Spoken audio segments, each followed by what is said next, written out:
हिसार में आम आदमी पार्टी के जिला कार्यालय का उद्घाटन करने के लिए मैं यहां पर पहुंचा था और हमारे सभी वरिष्ठ साथी, हमारे लोकसभा के इंचार्ज, हमारे डिस्ट्रिक्ट इंचार्ज, सभी वरिष्ठ साथी यहां पर हमारे साथ मौजूद हैं। तमाम कार्यकर्ताओं ने मिलजुल करके हिसार में आम आदमी पार्टी के इस नए चैप्टर की शुरुआत की है।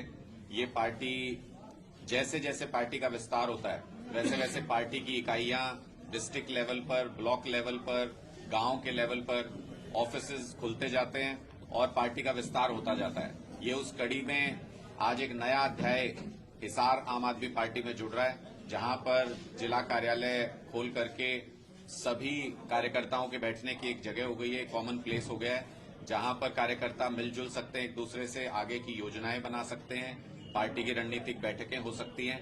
ये तमाम चीजें जो हैं ये पार्टी के विस्तार में बहुत काम आती हैं और आम आदमी पार्टी बहुत तेजी से हरियाणा के अंदर विस्तार कर रही है, ये उसकी पहचान है।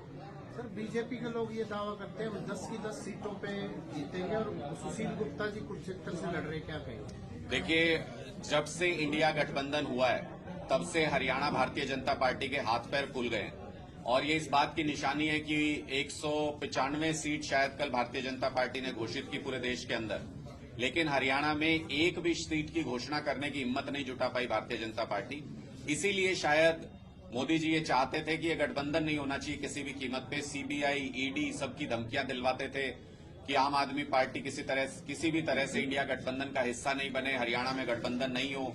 बार बार इसके लिए धमकियां भी दी जाती थी कि गठबंधन तोड़ो, गठबंधन तोड़ो। लेकिन अरविंद केजरीवाल जी ने देश को ध्यान में रखते हुए, पार्टी पॉलिटिक्स से ऊपर उठ करके, व्यक्तिगत स्वार्थ से ऊपर उठ करके, देश को ध्यान में रखते हुए इंडिया गठबंधन से जुड़ना तय किया और उसी का परिणाम है कि आज के दिन में इंडिया गठबंधन हरियाणा के अंदर एक मजबूत ताकत है। भारतीय जनता पार्टी को सोचना पड़ रहा है, रीथिंक करना पड़ रहा है अपने तमाम उम्मीदवारों पर, और वो एक भी उम्मीदवार घोषित करने की, पहली लिस्ट में एक भी उम्मीदवार घोषित करने की हिम्मत नहीं जुटा पाई भारतीय जनता पार्टी हरियाणा के अंदर। सर, जो विपक्ष के लोगों का ये कहना है कि जो पंजाब के जो इन्होंने आप पार्टी ने हरियाणा के जो किसानों के लिए पानी नहीं दिया है, तो पहले पानी दे के दिखाए, पहले भाईचारे की बात करते हैं हरियाणा पंजाब के जो किसानों की। देखिए, मुझे लगता है कि मुझे नहीं याद आता कि कौन सा विपक्ष ऐसा है जो अगर भारतीय जनता पार्टी की कठपुतली नहीं है तो वो ऐसी बात करेगा, क्योंकि भारतीय जनता पार्टी ने अभी अभी एक समझौता किया राजस्थान के साथ और हरियाणा के हिस्से का पानी राजस्थान को देने का फैसला कर लिया, बिना हरियाणा के लोगों से पूछे हुए, बिना हरियाणा के लोगों को रजामंद किए हुए। हरियाणा के जिस हिस्से में पानी की कमी है, जिसके लिए बार बार दो प्रदेशों के बीच में झगड़ा पैदा करने की भारतीय जनता पार्टी कोशिश करती रहती है, अगर हरियाणा के पास एक्स्ट्रा पानी था तो उस हिस्से को देने से पहले राजस्थान को क्यों दिया गया, इसके बारे में मुख्यमंत्री जी के पास कोई जवाब नहीं है। इसके बारे में भारतीय जनता पार्टी कोई जवाब नहीं देती। दूसरी तरफ प्रधानमंत्री दावा करते थे कि मैं सब स्टेट्स में जो भी किसान को पानी की कमी है उनको पानी पहुंचाऊंगा। उनके उस वादे का क्या हुआ? 5 साल बीत गए, प्रधानमंत्री जी ने उस दिशा में एक भी कदम नहीं उठाया, किसी एक मीटिंग में शामिल नहीं होते। इसका मतलब ये है कि हरियाणा और पंजाब के किसानों को बांटने के लिए, हरियाणा और पंजाब को आपस में लड़वाने के लिए ये लोग राजनीति के तहत इस तरीके के मुद्दे उठाते हैं। अगर वाकई में इस तरीके की दिक्कत होती, अगर वाकई में इनकी नीयत ये होती कि हरियाणा के किसी हिस्से में पानी की कमी और वहां पर पानी पहुंचाना है, तो जो राजस्थान के साथ समझौता किया पानी देने का, वो पानी पहले हरियाणा के उस हिस्से की प्यास बुझाने के लिए इस्तेमाल करना चाहिए था, उसके बाद किसी और स्टेट के साथ समझौता करना चाहिए। सर, आप पार्टी की लोकसभा चुनाव को लेकर किस तरीके से रणनीति रहेगी पूरे प्रदेश में, हरियाणा में? आम आदमी पार्टी की बहुत मजबूत तैयारी है। कुरुक्षेत्र सीट हमको मिली है और जैसा कि आप समझते हैं कि कुरुक्षेत्र प्रतीक है, अधर्म के ऊपर धर्म की जीत का प्रतीक है।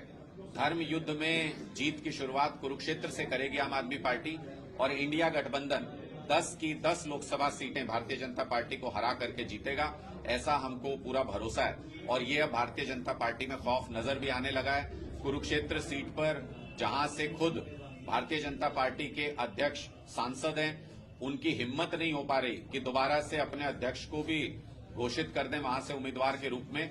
इसलिए पहली लिस्ट में भारतीय जनता पार्टी हरियाणा की 10 की 10 सीटों पर कोई भी अनाउंसमेंट नहीं कर पाई। ये साफ दिखाता है कि भारतीय जनता पार्टी में जब से इंडिया गठबंधन बना है, हरियाणा के अंदर उनके अंदर डर है। उनको साफ स्पष्ट समझ में आ गया है कि न सिर्फ जोरदार मुकाबला हरियाणा में होने जा रहा है, बल्कि भारतीय जनता पार्टी को इस चुनाव में पटकनी मिलेगी। क्योंकि किसानों के ऊपर जो अत्याचार करता है, अन्नदाता के ऊपर जो अत्याचार करता है और हरियाणा के हर एक वर्ग पे भारतीय जनता पार्टी ने जो अत्याचार किया है, लोग चुनाव के माध्यम से उसका माकूल जवाब भारतीय जनता पार्टी को देंगे। सर, एक तरफ ये चर्चा चल रही है नवीन जिंदल बीजेपी में आ सकते हैं और दूसरी तरफ अभी तक नहीं आए, तो क्या लगता है आपको वो सपोर्ट करेंगे कुरुक्षेत्र में, कोई पूर्व सांसद रहे? देखिए, समय बताएगा। मुझे तो नहीं लगता है कि कोई भी व्यक्ति अंतरात्मा जिसकी आवाज देती हो वो भारतीय जनता पार्टी से जुड़ेगा। बहुत से लोग इस बार, आपने देखा होगा, कल से मैसेज चल रहे हैं, बहुत से सांसद भारतीय जनता पार्टी के हाथ खड़े कर गए, बोले जी इस बार नहीं हमें चुनाव लड़ना, हमें तो इस बार इजाजत दे दो, हमें तो पॉलिटिक्स से बाहर जाने की इजाजत दे दो।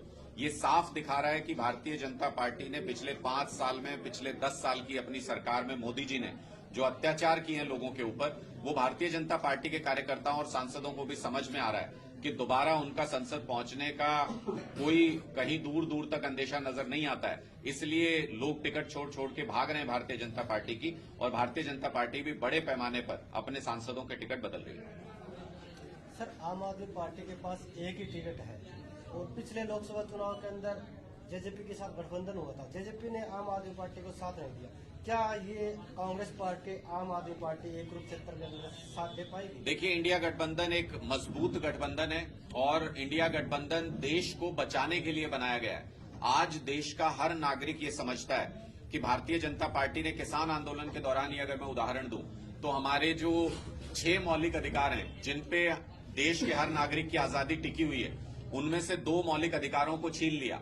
एक अधिकार 19(1)(b जो ये कहता है कि अगर मुझे सरकार के किसी फैसले से संतुष्टि नहीं है तो मैं प्रोटेस्ट कर सकता हूं। इन्होंने हमारा प्रोटेस्ट का अधिकार छीन लिया। कहते हैं पासपोर्ट जब्त कर लेंगे, कहते हैं जेल में डाल देंगे, 307 की धारा लगा दी किसानों के ऊपर। तो मुझे लगता है कि जो मौलिक अधिकार है वो जब छीना तो हमारी आजादी छीनने की कोशिश की। और दूसरा मौलिक अधिकार जो ये कहता है हम देश में कहीं भी आ जा सकते हैं, इन्होंने रास्ते बंद कर दिए, कीलें गाड़ दी, सीमेंट की दीवारें बना दी। तो ये हमारे मौलिक अधिकार छीन रहे हैं, मतलब हमारी आजादी छीन रहे हैं, मतलब हमारा संविधान छीन रहे हैं, मतलब हमारे संवैधानिक अधिकार छीन रहे हैं। पूरे देश में लोगों को ये बात समझ में आती है कि ये जो इंडिया गठबंधन बना है, पारस्परिक आपस में एक दूसरे के खिलाफ चुनाव लड़ती हैं कई पार्टियां, वो भी इस गठबंधन के अंदर एक हुई हैं। तो सिर्फ इसलिए एक हुई है क्योंकि देश के लोकतंत्र को, देश के संविधान को बचाना है। देश का संविधान बचेगा तभी चुनाव होंगे, तभी अच्छे और बुरे के बीच में से आप एक को चुन पाएंगे। लोगों को ये बात स्पष्ट समझ में आ रही है कि भारतीय जनता पार्टी को गया एक एक वोट तानाशाही की तरफ बढ़ता हुआ कदम होगा और इंडिया गठबंधन को पड़ा हुआ एक एक वोट तानाशाही से देश को बचाने की तरफ एक एक कदम होगा, लोकतंत्र को और संविधान को बचाने की तरफ कदम होगा।